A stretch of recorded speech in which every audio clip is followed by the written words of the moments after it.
Alhamdulillah, wassalamu ala Rasulullah. I'm very honored to be here with you tonight. My relationship with Shia brothers and sisters goes back to the 70s. When one of the scholars visited our house, my father was a scholar of Islamic law, to try to discuss the divide between Sunni and Shia at that time. It was my first time to see somebody wearing the traditional dress came to our house. Then my second interaction with the Shia community is after Iran earthquake in 1990. We were ahead of anyone in the country. We were saying, shall we raise funds for the victims of Iran earthquake or not? We were on the road, working with Iranian Red Crescent. Then 1996, when I visited Iraq for the first time, we had an aid distribution. We're told something politically. I said, no, we're going to distribute to everywhere and anywhere and to everybody. And we visited Najaf, Karbala, and Kufa before arriving to Basra. 2003, BAM earthquake again. We moved our aid material from Baghdad to BAM. Then we built about 500 plus porta-cabin houses. Then my visits later on with Imdad Foundation in Iran to Qum and Mashhad. So to see what's happening there and to be exposed to you. I developed a formula called the 4S formula. What is the 4S? I am Shia because I love Ahlul Bayt.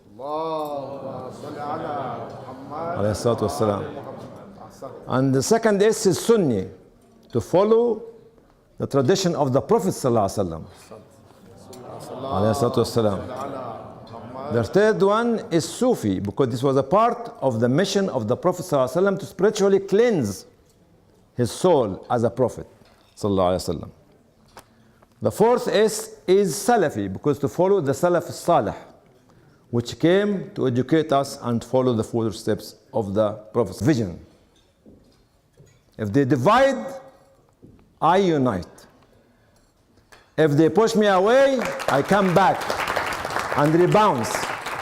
And I'll keep rebouncing and rebouncing and rebouncing and knocking the door and door and door and door till somebody will open.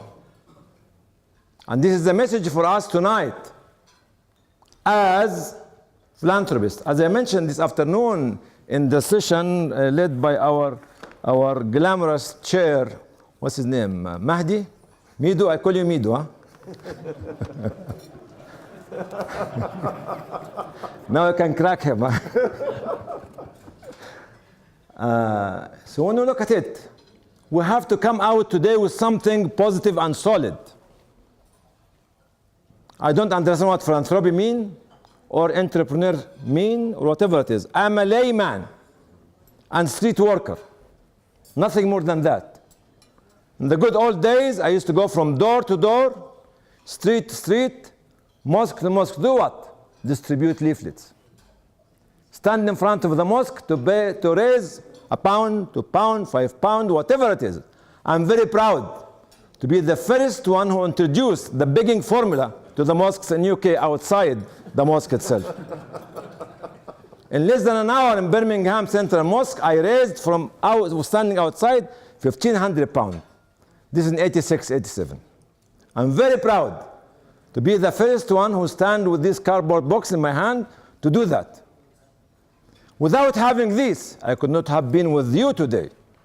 You could not have invited me, because the people who made me to be standing here are those people in Africa, are those people in Iraq, and those people in Afghanistan, and those people in Myanmar. Those are the real heroes who drive our vision, who consolidate our mission and who deliver our message on behalf of us, because they suffer while we are having our dinner. They are displaced while we are having a cozy and peaceful life in a safe country like UK or Switzerland, America. They are our heroes. So when we start next to them, we need to be next to them, not to talk about them. We need to be standing and making them smile, not to look at them with a smile. We need to draw a smile on their faces. We need to bring a better future for them, our heroes. Our heroes who brought us here today and tomorrow and yesterday. Remember that your wealth belongs to them. Remember that your work belongs to them. Remember that whatever you do for them, Allah will reward you abundantly in this life and the life to come. Coming back to what we need to have tonight. When I visit the Syrians or the Somali or the South Sudanese, a majority, I'm not Muslim, I feel sorry for myself. You know why? Because they are stronger than me. They are more powerful than me. They can take the burden that I cannot take.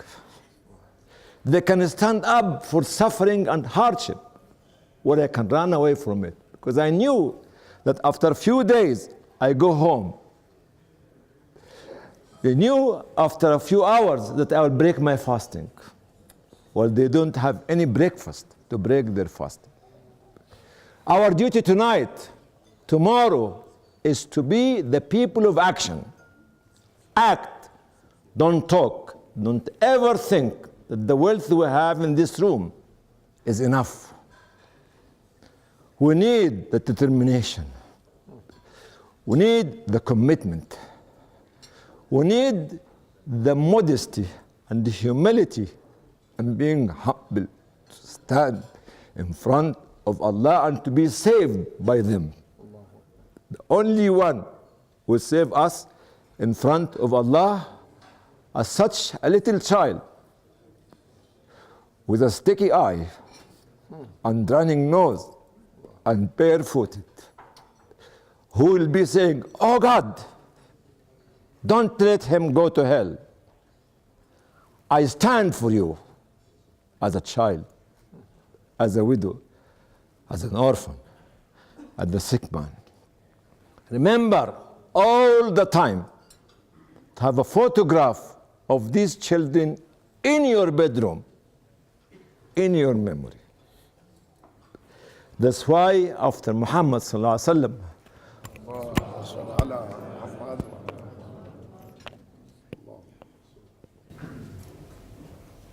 after Jibreel came to him, you know what he told Bibi Khadija? The time of sleeping is up.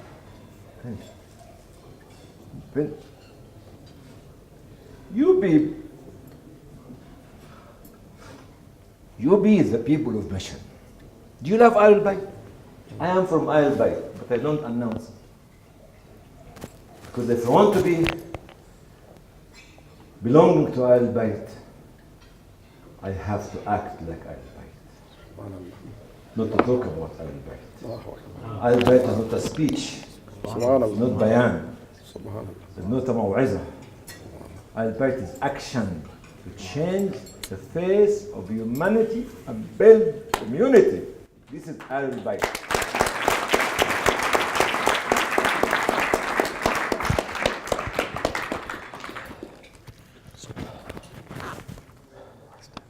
But let me conclude, because I took more than my time, I think.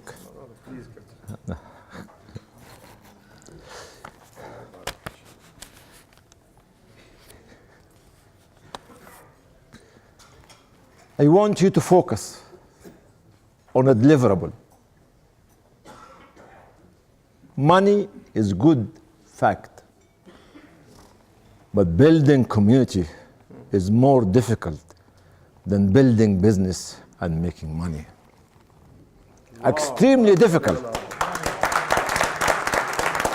Because when you build community, you build different kind of mentality. You are not the only leader. See? Takes time. Takes a lot of hard work. Takes a lot of standing up. Sleepless night. You see, your wife, if I say, because I love Mother Khadija, alayhi salam.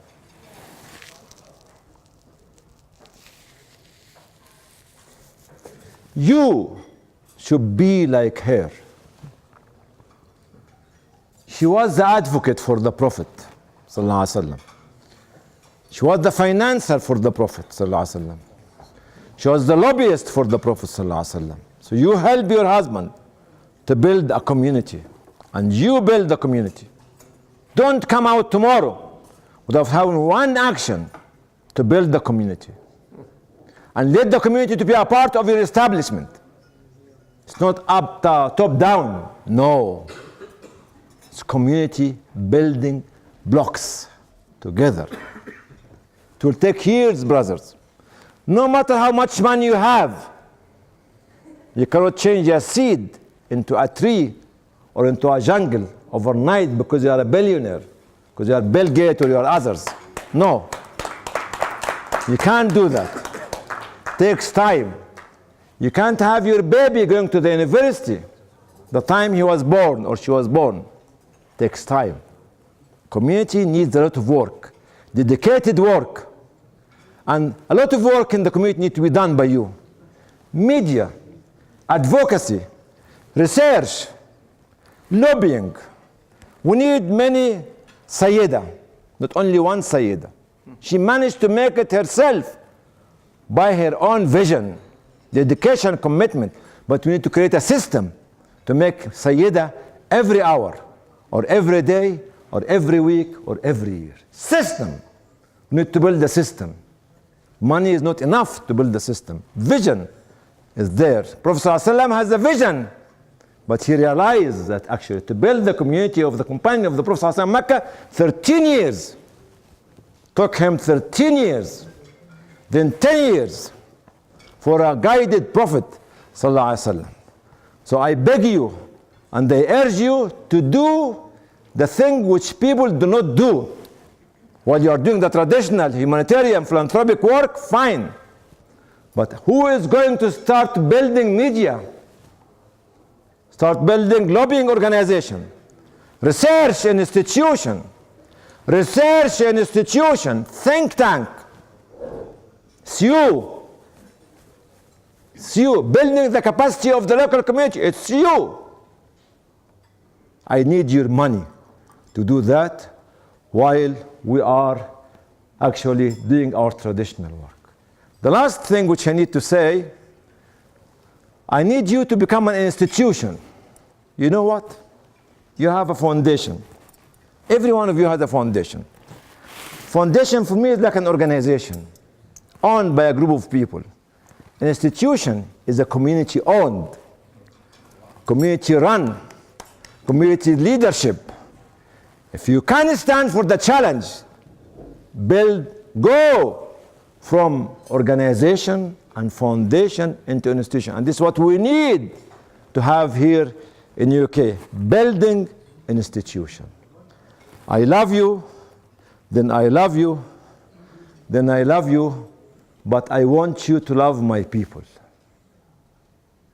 My people are those miserably looking children in Myanmar, in Sudan, in Iraq, in Africa, which have no home to go to, have no future to have no games to play, football or whatever it is to play. Love them, then Allah will love you. As the Prophet ﷺ, whoever love Al-Hasanayn, the Prophet will love him. Al-Hasanayn, which is Hassan and Al-Hussein, alayhim salam. If we love Al-Hassan and Al-Hussein when they were little kids, we love the children of humanity. few حسنين سبتين. Sabtain, yeah, Sabtain. So if you want to build the community, build the humanity. Because your community is a part of humanity. Your community is a part of humanity. Don't live in ghettos. Get out of the ghettos. Spread the good message of your community, of Islam, the values of the Prophet ﷺ, the teaching of Al-Bayt to humanity. And humanity will follow you. Humanity need a leadership. And you can lead by example. You can lead by example because you submit yourself to Allah Almighty subhanahu wa ta'ala through the teaching of Prophet Muhammad sallam and the following of Al-Bayt. Wassalamu alaikum wa rahmatullahi wa barakatuh.